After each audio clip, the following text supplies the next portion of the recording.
Well, I'm sitting here in my pickup truck trying to relax a little bit. I'm up here at the shop, but I thought I'd just sit here in the pickup and discuss everything. Let's see which microphone I got.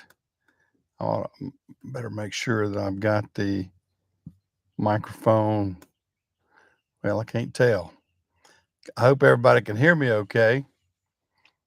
Uh, I'm about a minute late signing on here, but hopefully everybody can see me. And hey, Jamie, is my volume good? My audio good and everything? I don't know which mic. I'm either going the microphone off the computer or the one off the iPhone. The iPhone's a little piece away from me. I got it up here on my dash, and I'm just sitting back and relaxing here in the in the pickup.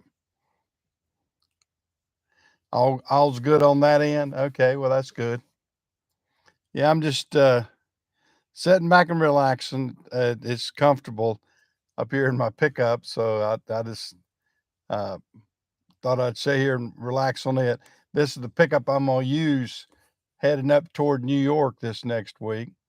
I'm gonna go up to Cooperstown with my daughter, take her up there, and uh, she wants to see the Baseball Hall of Fame, and we're gonna do that, and then we're gonna meet up with a couple of other people that are on here with me. Uh,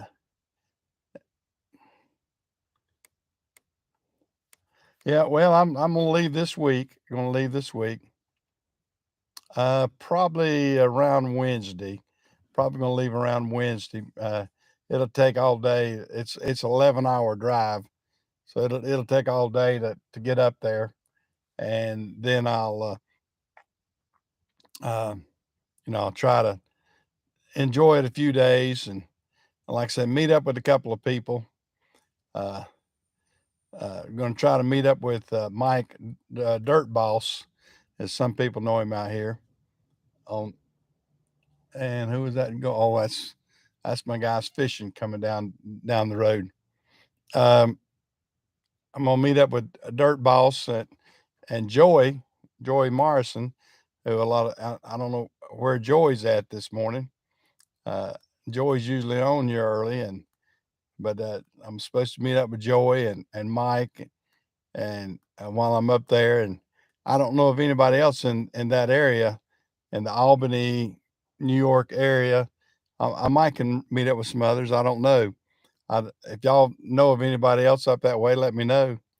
Uh, but I'm gonna meet up with those two if I can, and uh, meet try to meet a few other. Well, see a few other things, and just enjoy over at Cooperstown.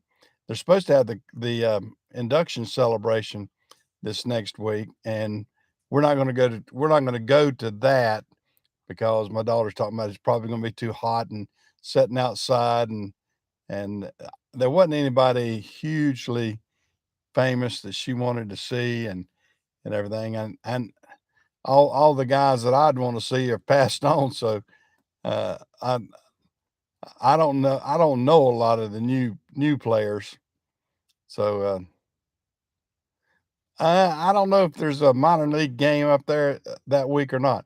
I mean, this past week, uh, one of my best friend's grandson was in a '94 team tournament. From like little league or teener league players that were playing. I think it was like 12, 13 year olds, and they they made it to the final round.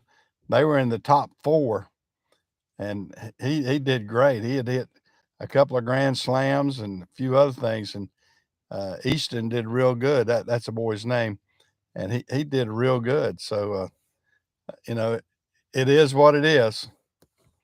Not getting many people in here this morning. I don't know why. Uh, hopefully we'll get a few started in a little bit. I was going to try to talk about pending UPS strike and everything, I think that's going to really affect some things coming up. I mean, with FedEx and then also got Yellow Freight that's about to go busted, and they're a Teamsters back organization too, and being a Teamsters has not helped them. Their business is really in bad shape. They've had some concessions with Teamsters and everything, but to maintain the status quo as a Teamsters organization, it's very expensive on a company. And I don't know. Yeah, yeah, Yellow. It's just a matter of time before they go out of business. They've been struggling for years, and like I said, there's not many LTL freight carriers out there anymore. I mean, when you think about it, Swift and MS carriers. I mean, I'm trying to think. Well, even what's the big orange one? Schneider. All those they're not union. Uh, they're not unionized at all, and it takes a lot of money to be a union company. Your wages are extremely high, and you pay a lot of money to the union itself. I mean, that health and welfare money and all that they have to pay, and the retirement, it can break a company, and Yellow's feeling the brunt of that right now. I mean, Yellow's not going to survive, I don't believe, and you're going to see fewer and fewer LTL carriers that are unionized because of that. Yeah.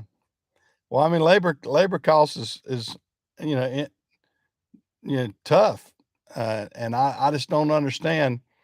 I don't understand how the Teamsters can be such a iron fisted company against Yellow, but I mean they are. I mean that's the way Teamsters is tough, and they're going to come down with the iron fist with UPS.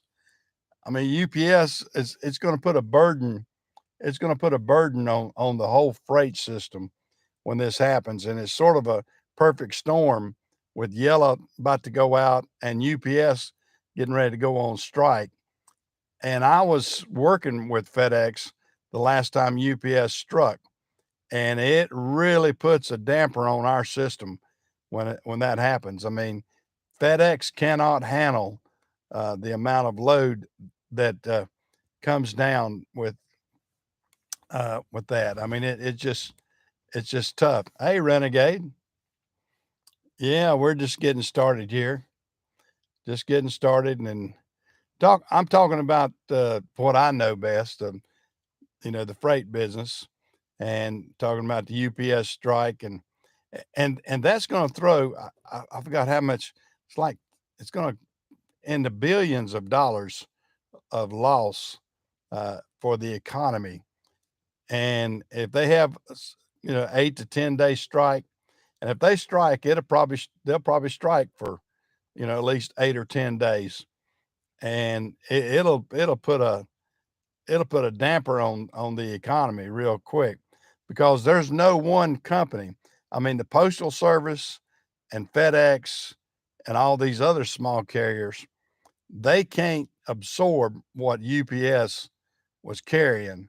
I mean, people don't realize how much freight, small freight, that UPS carries. Now, of course, now the bulk freight will still go along. I mean, that's not going to affect bulk freight. So if warehouses are getting great big pallets of something, they'll still be able to get it. What it's going to affect more is the individuals. Of course, now Amazon stepping in like they have and doing their own delivery, the Amazon won't be affected uh, too much either because Amazon is only carrying Amazon packages.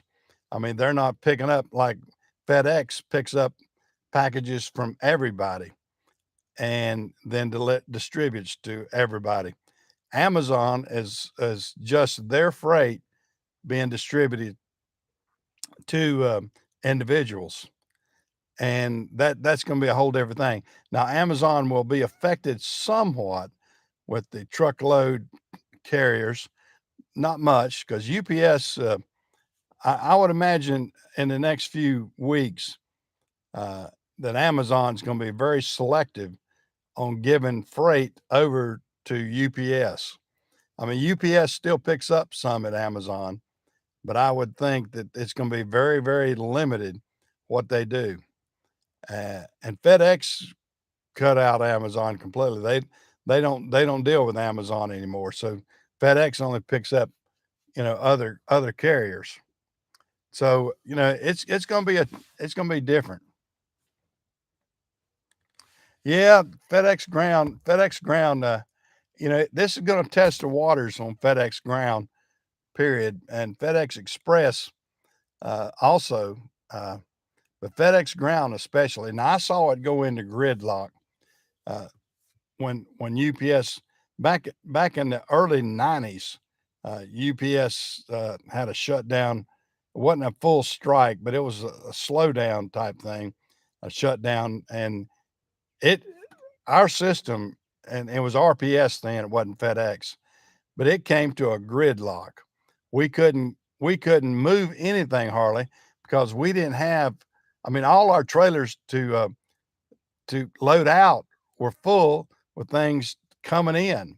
I mean, usually people don't realize you got to have a certain amount of empty trailers to be able to continue the flow. You got to have something to load into and then something to take out and something to come back. I mean, you want as much freight as you possibly can, but you can't have 100% capacity because if you do, it comes to a gridlock. And that's what I'm afraid is going to happen. It's going to come to almost a gridlock with FedEx because, see, they don't have floor space.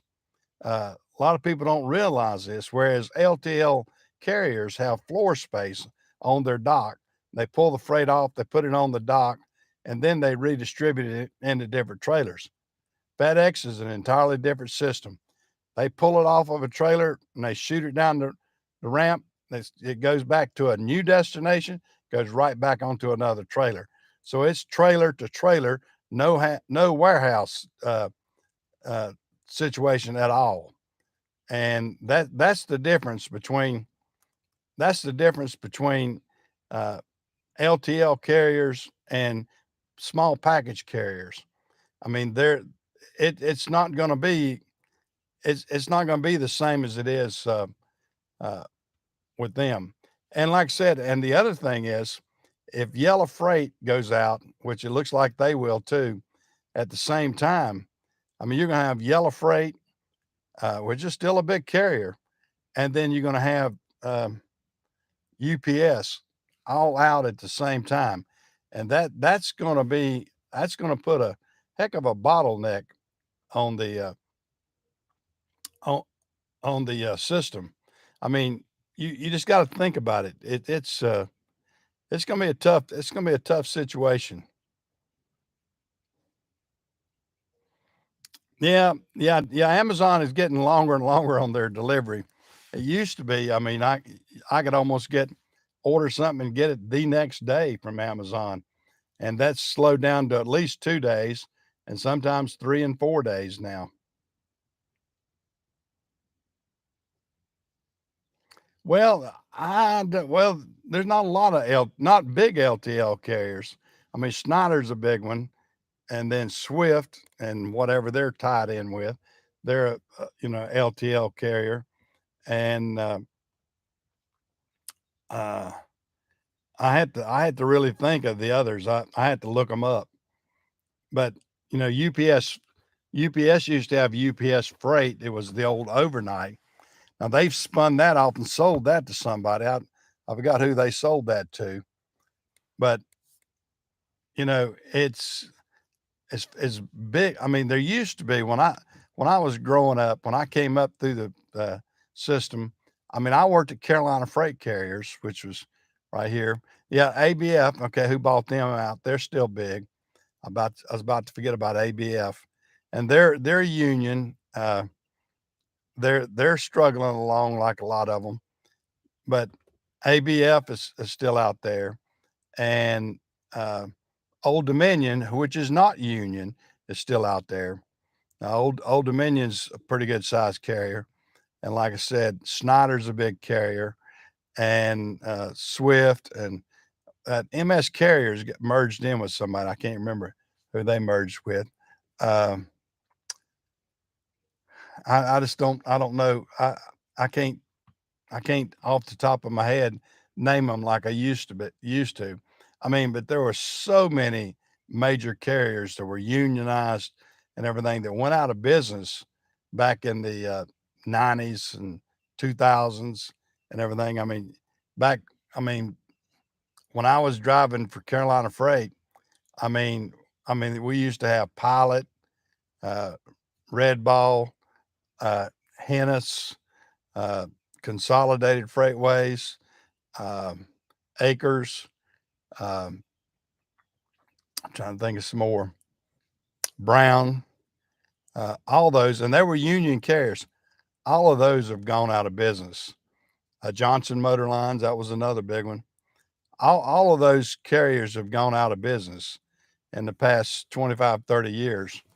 And some of them have been merged into some others, but a majority of those unionized carriers, the Teamsters carriers, have gone by the wayside. And I'm afraid Teamsters is going to, of course, they're strong with UPS because of UPS being the strong company it is, but they can break that too. I mean, Consolidated Freightways was a huge company too, and the union basically made it go bye bye.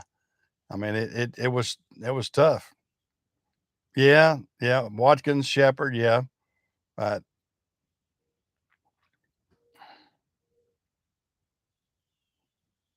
you worked for RPS when you were in high school, yeah, yeah. Hey, Jerome. Hey, hey, never enough. Okay, Pitt, Ohio. Yeah, I haven't seen. And there used to be one. I used to love to see their. I always liked the logo on one called Campbell Express, and they used to have a big picture of a big humpback camel on it, and that's what their slogan was. We're humping to please, and they we used to interline with them when I worked at Carolina Freight, but that was one from way back. I don't know if y'all guys remember Campbell Express, but um, yeah, and Roadway was big in its day, but it merged with Yella, so it was Roadway Yella for a little bit, and then Yella Roadway or whatever they called it, and then now that's gone. Yeah, we got Renegade in here, and Jerome, Kevin, James. Yeah, getting a few more guys back in here. But yeah, I'm worried about what that's going to do to the economy because, like I said, if you think back about it, uh, UPS is a big force in the system.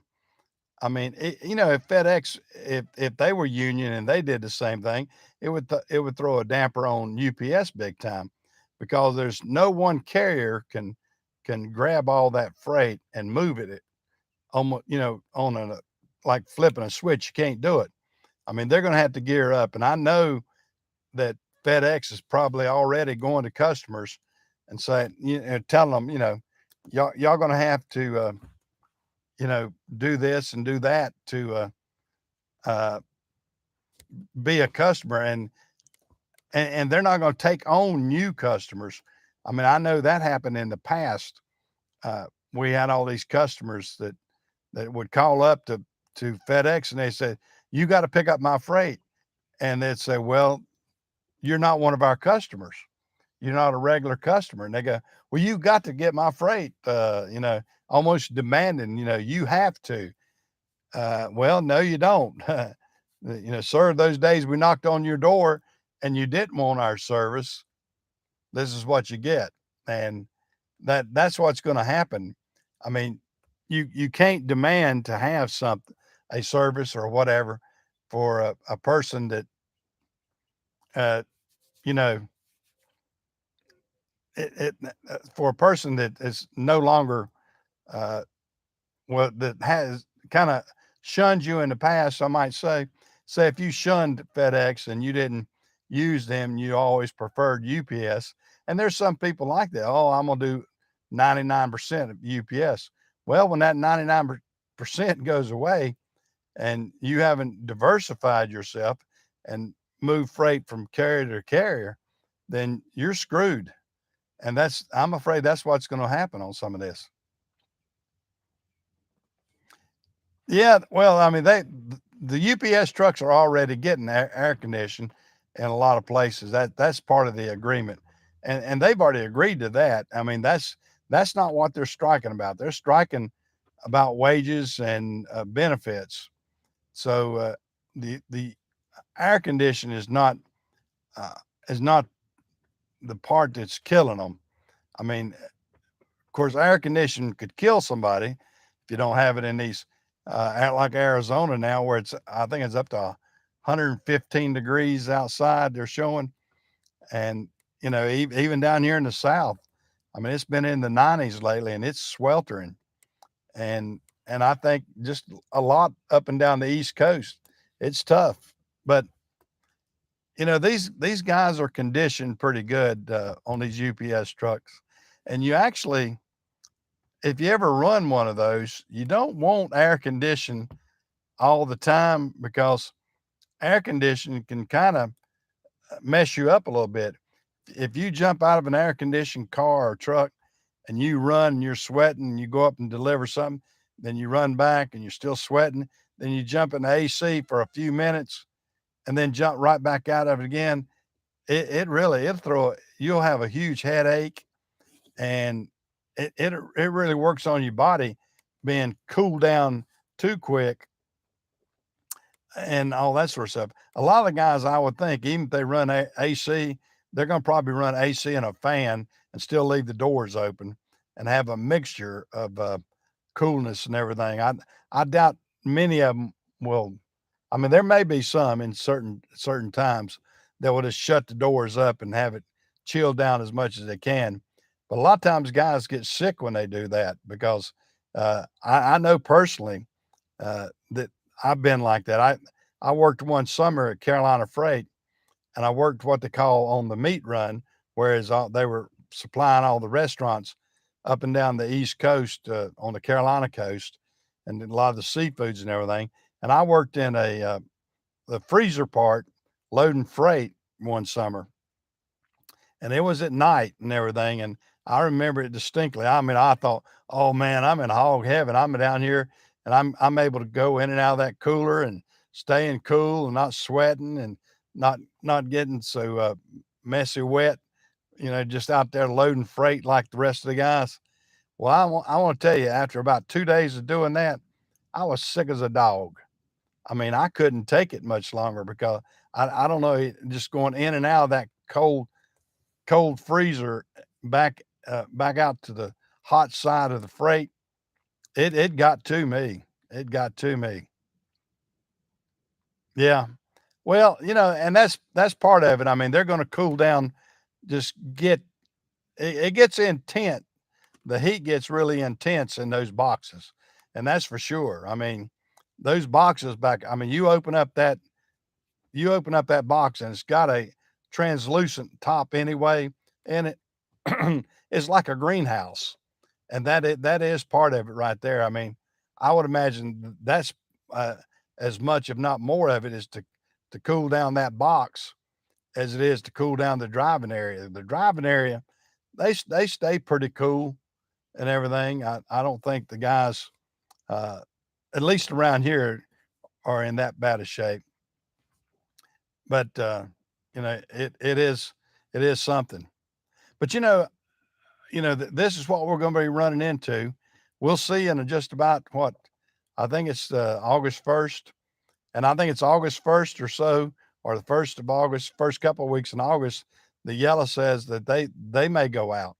So I mean, if we'll see yellow freight go out, and we see UPS on strike, we're going to see a big downturn on the economy and everything, just like that. I mean, they're predicting. I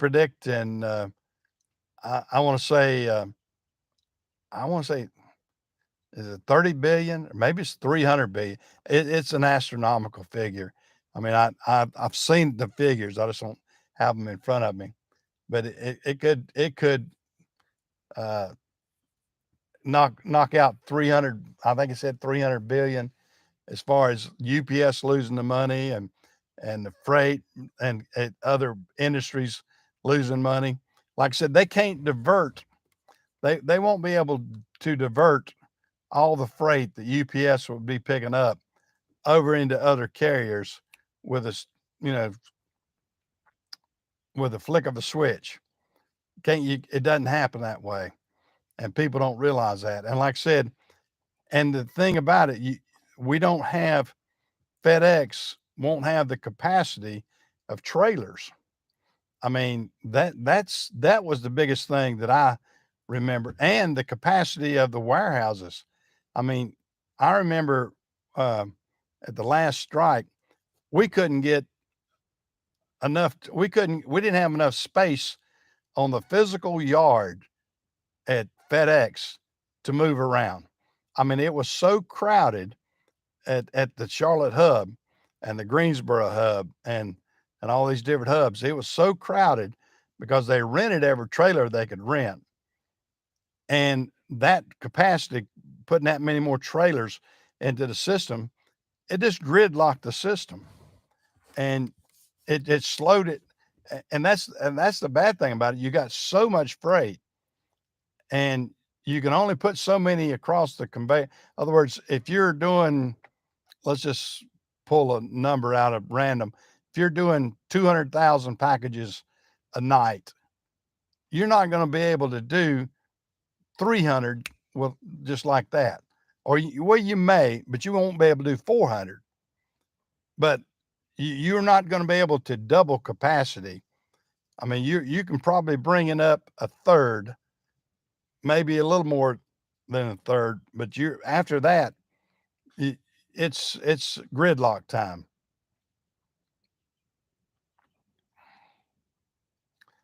Yeah.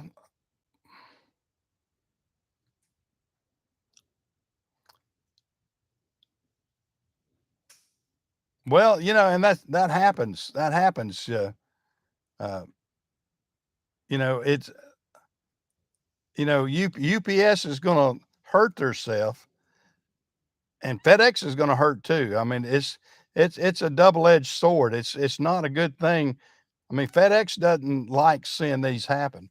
I can tell you that. I mean, being a former FedEx contractor, I did not like to see that. I mean, because all of a sudden they're after me. Well, go rent some trucks, go get some more drivers. And I can't do that with the flip of the switch either.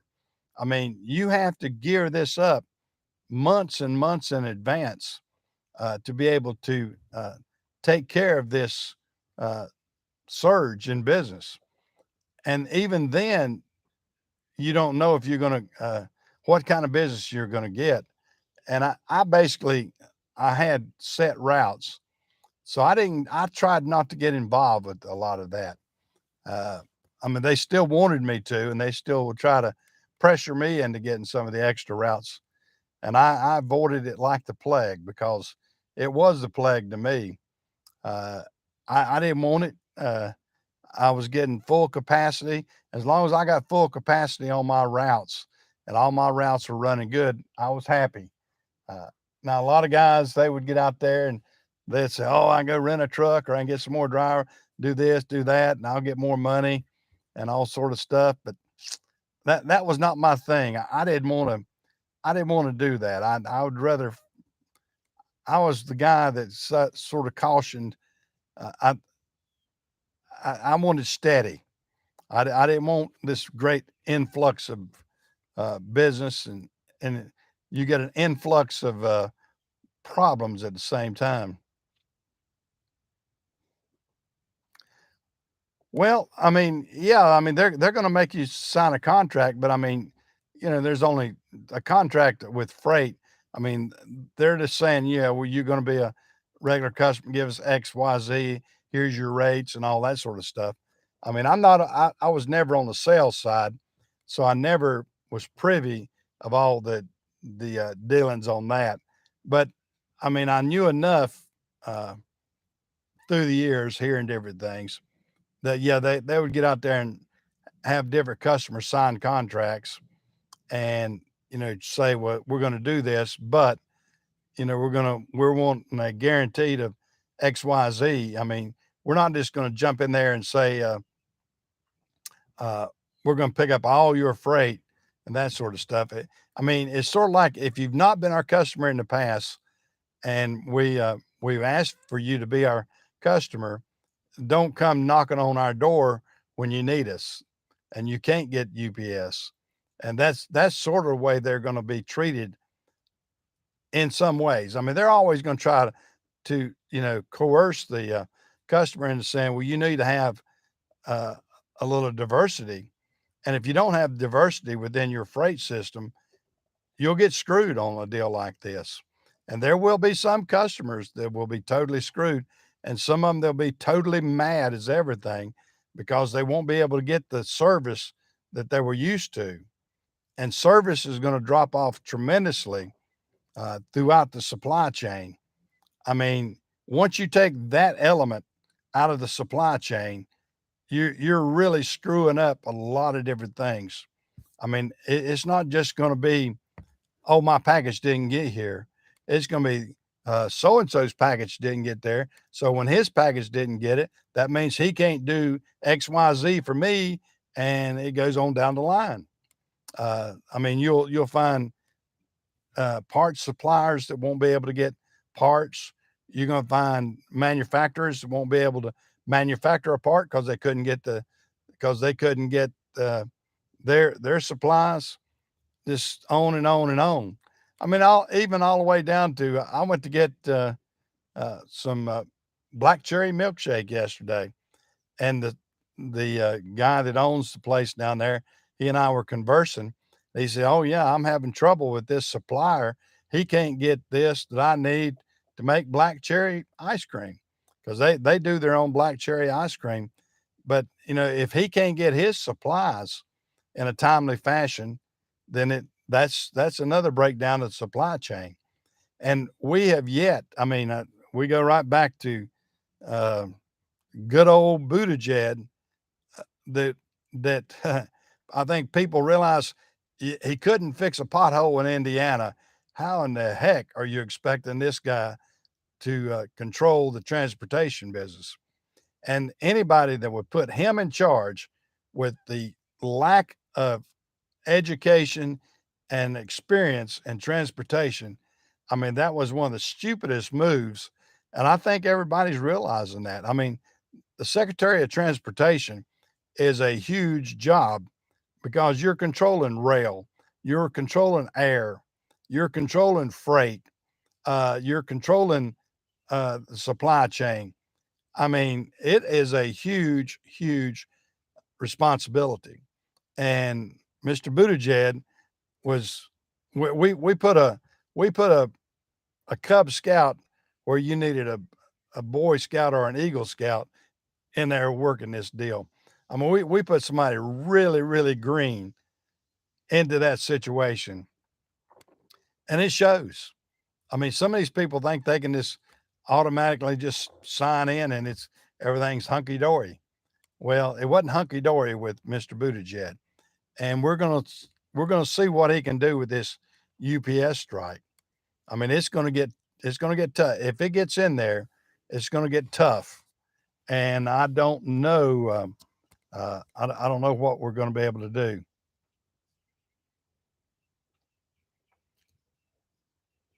I'm kind of backing up there just to make sure that I mean some of you guys, UPS drivers are signing on, and I feel for y'all guys. It's going to be tough. It's going to be a couple of weeks without pay, maybe, or at least a week or so. And I think they should settle. I hope they settle and we don't have a strike. because the economy is not strong at all right now. And I really don't think that we can surpass, or, I don't think the economy can stand a full blown strike, uh, which UPS and Teams, mainly Teamsters, I guess. I, I I'm a former Teamsters guy. I don't like Teamsters. I'm gonna tell you that straight up. I do not like Teamsters. I mean, they from the old Jimmy Hoffa mafia days, when they were taking all of our money and sticking it in casinos and doing all this illegal stuff, and then, to see how people like my dad, when he retired, how he was treated as as a retiree. I just wasn't real happy with it. And it's not everything is cut out to be. I mean, granted, I mean, some of the guys have done okay. I mean, I know the Carolina Freight guys and ABF guys that have retired are still belly aching on their retirement from 15 years ago now.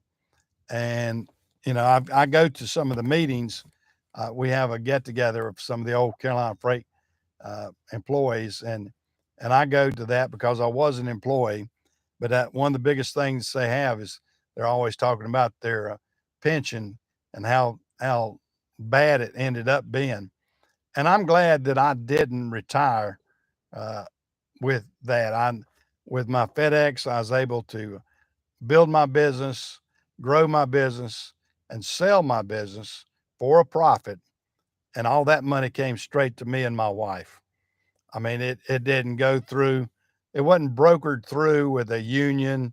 The union didn't get a cut of it. What I got was what I got. Now, I could have failed. I could have fallen flat on my butt and not made much money. But fortunately, I saw an opportunity. I took advantage of it. I made good money. I have retired uh, comfortably. I mean, I'm still pedaling around here I'm here in my shop that I own, Jim and I work on the old classic cars in here. And that's my hobby. That's what we do. But I'm fortunate that I was able to do that. And I'm fortunate that by being able to do that, I'm able to retain Jim at least.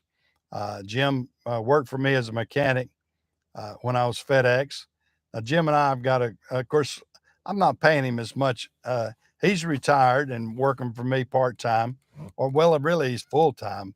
I say part time, but he works every week. This week he's off on vacation, but he works every week, and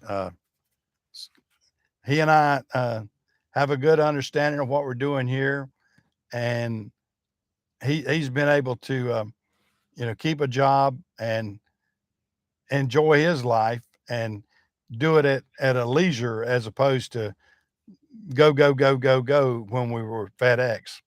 I mean, I mostly just check on Jim occasionally. I kind of, so every once in a while, I kind of assign him something to do and he does it for me. Uh, then he works on the cars, keeps the shop up. Just we just got an easy going place to work out of here that he and I both can enjoy it, and that's what I do. But I was able to do that because of the fact that I was an independent contractor with FedEx. I didn't have to depend on a monthly salary from Teamsters or UPS, and after I retired, I mean, I got what I got. I don't get anything from FedEx now, but I sold my business and made a good profit, and it was good enough that I could retire and be comfortable for the rest of my life. And that's what I'm after. Now, I'm not, a totally rich guy. I'm well off in comparison to a lot of people. Uh, I can't complain. I've tried to do other things on a side hustle. I've got real estate. I own about 75 acres down here on the farm. Uh, I've had beach property and then sold that, made a good profit off of that.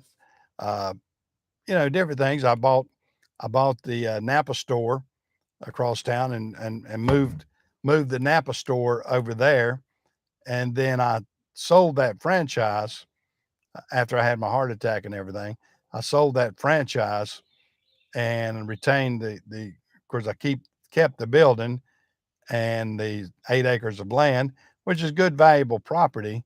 And so I'm getting I got two rentals over there. I got a plumbing company that rents the old body shop, and the Napa store rents the biggest part. And then I got 8 acres out there, and I use some of the acreage for some things that I do.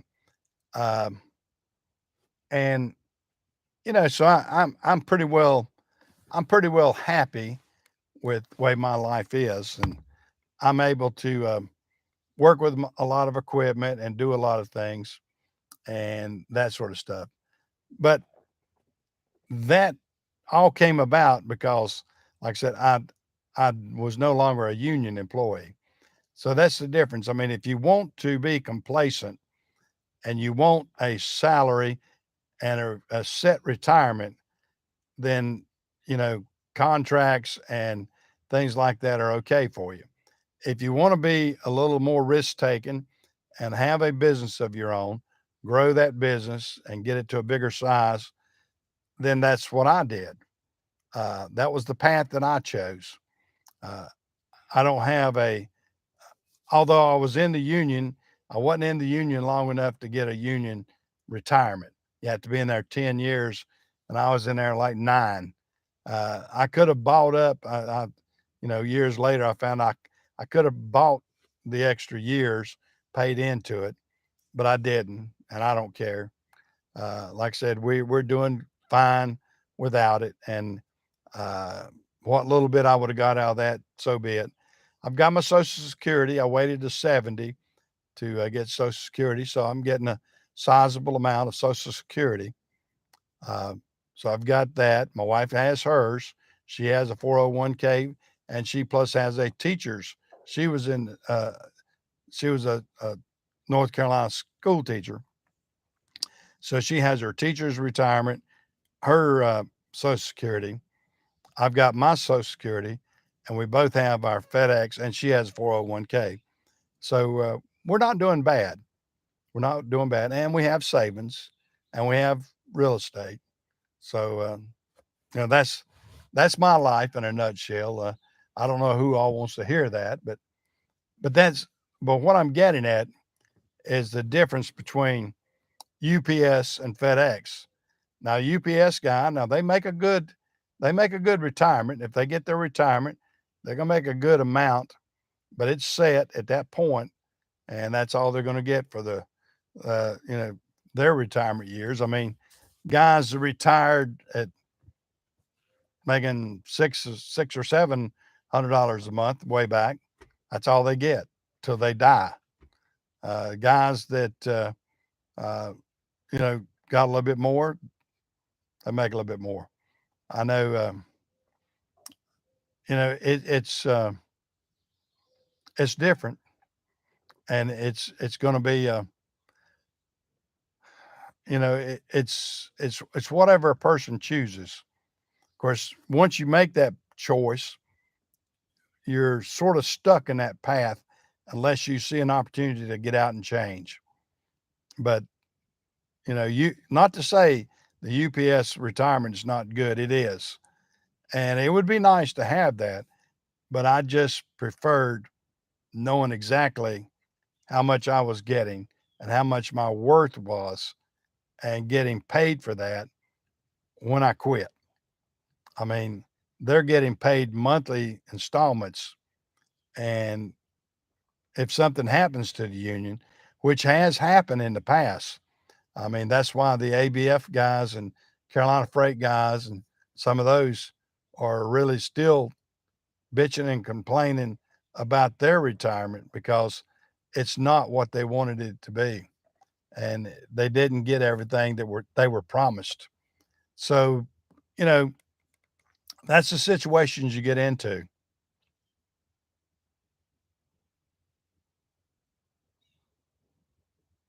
Well, no, I don't think the damage is done, Eric. There's always going to be fallout from this, but the routes are still going to stay there, I think.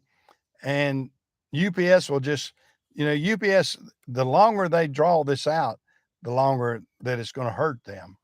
And there will be some residual effect from that that was last time and in all the other previous times that they did anything like this. This is where Teamsters bothers me because they do cause these major companies some ill effects. And I mean, just like the Budweiser situation right now, don't you wish that those guys?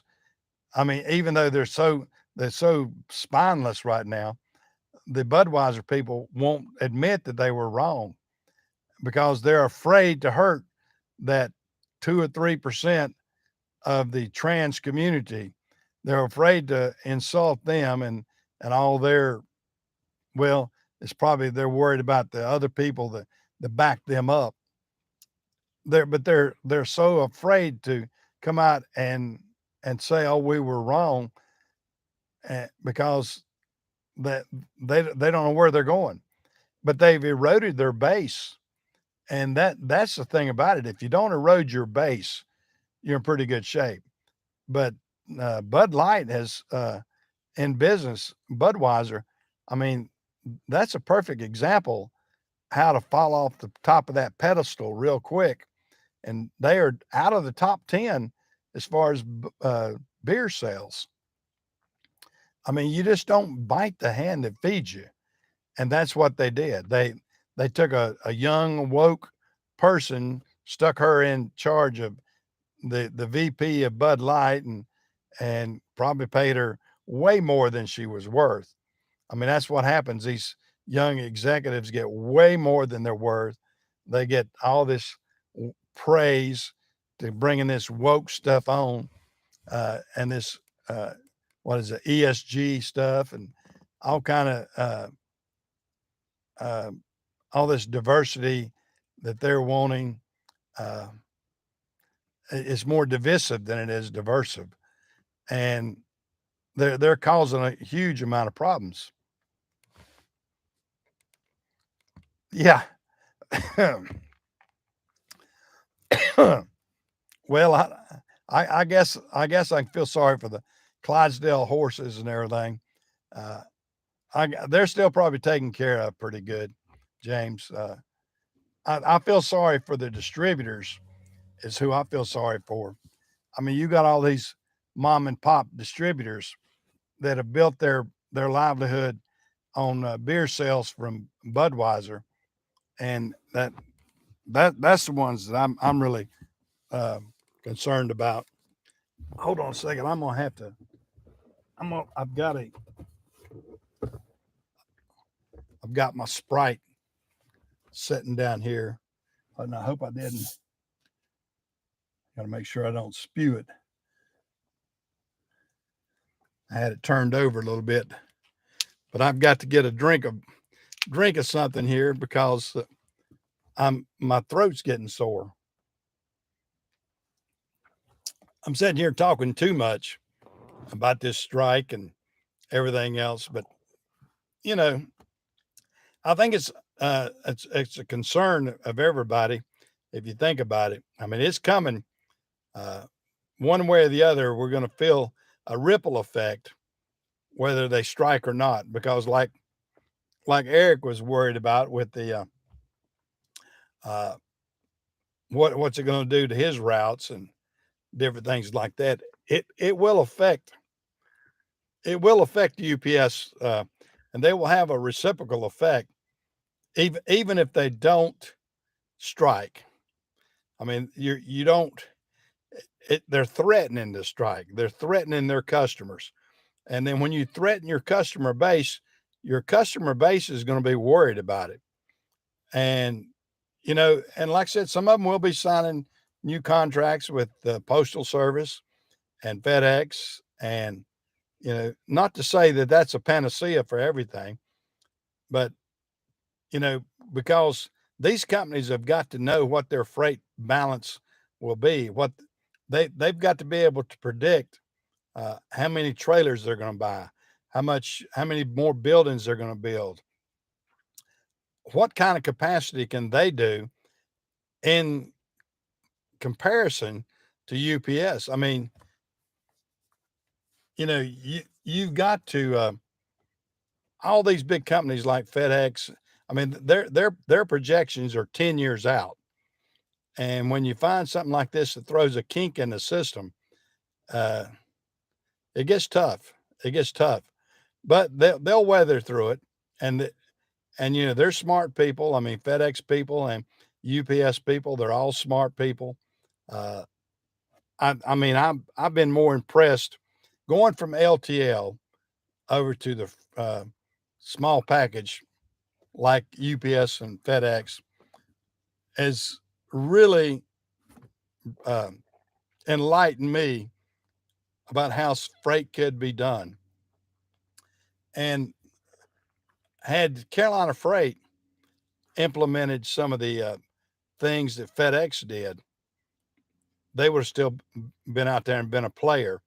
And they should have bought ABF instead of ABF buying them. I mean, that Carolina Freight was actually larger than ABF when that purchase went through, and it was a bad situation because Carolina Freight had been owned by one family primarily, and then when Mr. Beam passed on, and then when the people underneath him that were brought in uh, ran the business in the ground in my opinion. I mean they were greedy and they saw how they could make money, those at the top. They didn't care about the business at that point. They made a decision.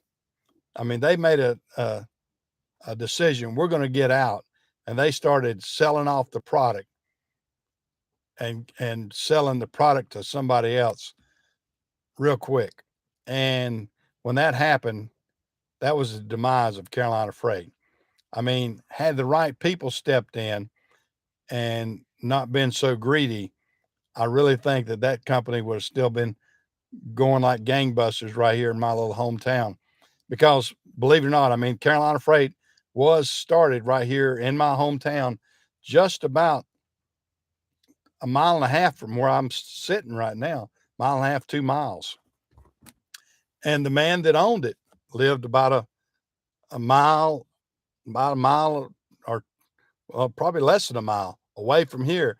His farm and our farm were across the road from each other. And, uh, Mr. Beam, when he passed on, it was a sad day for this little town because I saw the demise of Carolina Freight real quick because Mr. Fraley was already at retirement age when he passed on or past retirement age, and he wanted out, and they brought in uh, it's sort of crazy. They brought in a younger guy named Ken Younger, and him and his cronies, they dismantled. When they dismantled it, they dismantled it. But that's the way it goes in the freight business. And Yella's going through some of these same problems right now with the union and everything. And, they've merged and done everything they thought that they could do to survive. And now is UPS has got a little bit different situation because UPS theirself owns part of this. I don't know how this retirement contract works with them, but theirs is actually different than the freight the freight deal uh, because well, I don't know, it's just different. And see, it used to be when the freight people went out on strike, all the freight companies that were unionized went out, including, I mean, even UPS, they would go out and everything too.